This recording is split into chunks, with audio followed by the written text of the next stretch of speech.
Yeah, Jesse's right. Your testimony's never done.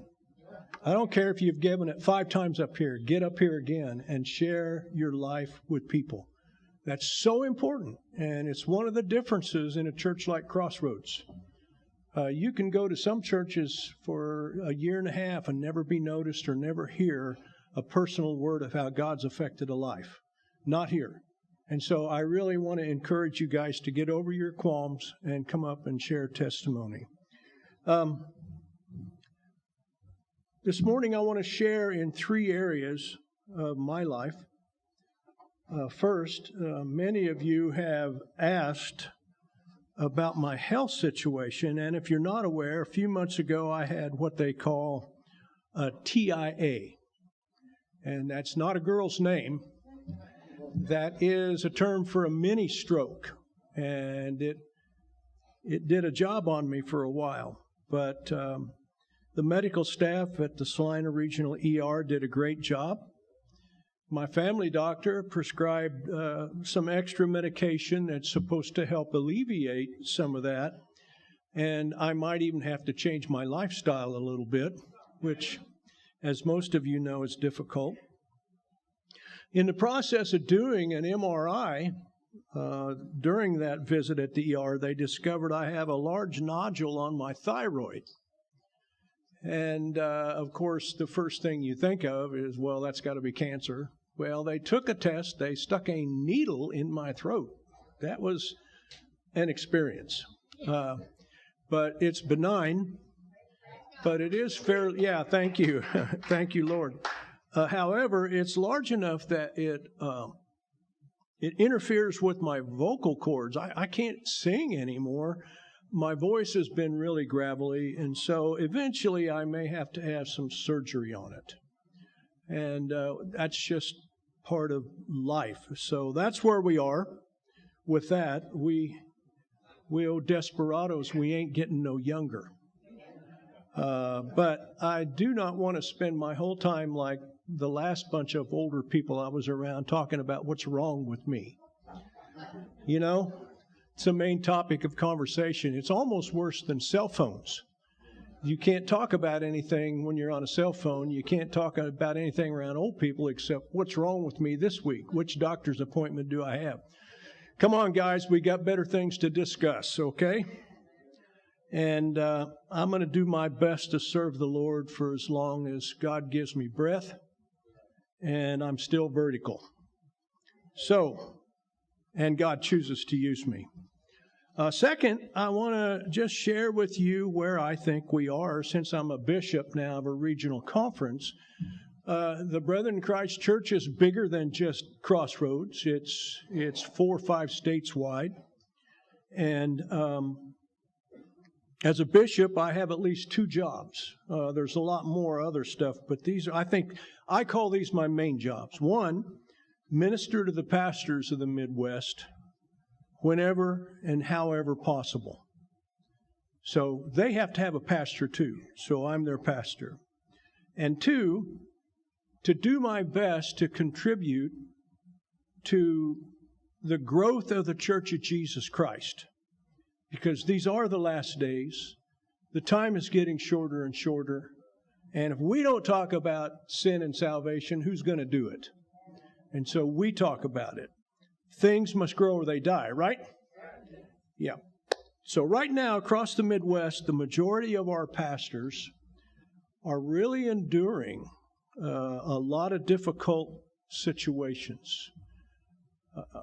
Church stresses, family stresses, personal issues, political pressures have been in the face of just about every pastor in the Midwest. And I've been at this for about 40 years now, and I've never seen anything quite like this. It's like a plague. But the pastors in the Midwest have risen to the occasion. Most of them are fighting back. They've not given up. They're still sharing the gospel. They're still preaching the word. They're still dreaming and planning how to share Jesus with their communities, which, by the way, you have a golden opportunity with this concert to get outside the walls of this building and do ministry in Salina, Kansas. And if you don't take that opportunity, you are falling short as a believer. I'll just say it. This is one of the times when you're going to have a group of people doing something that draws a crowd and talking about Jesus.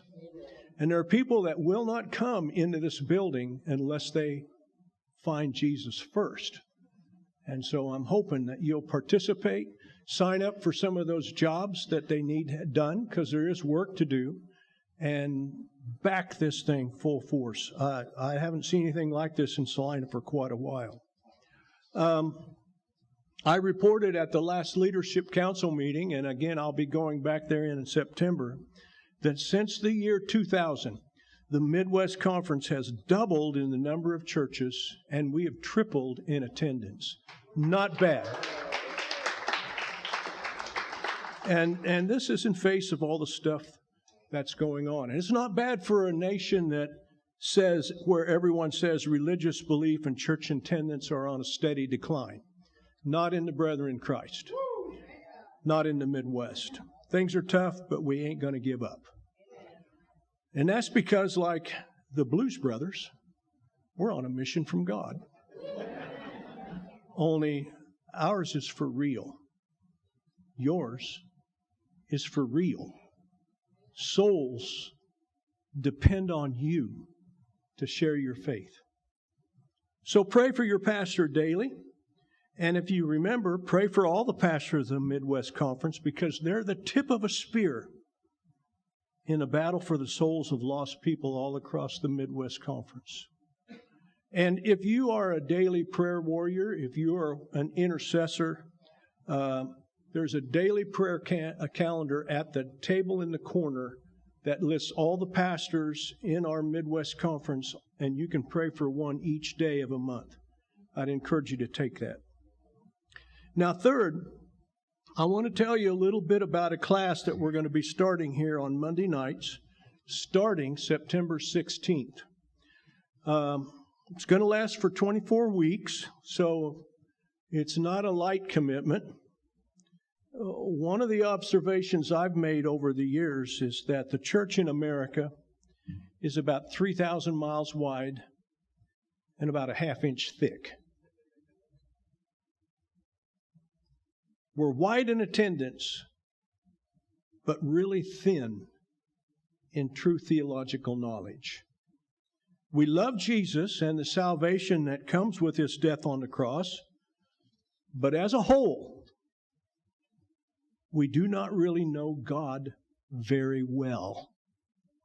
We can tell folks about how we got saved, and that's good.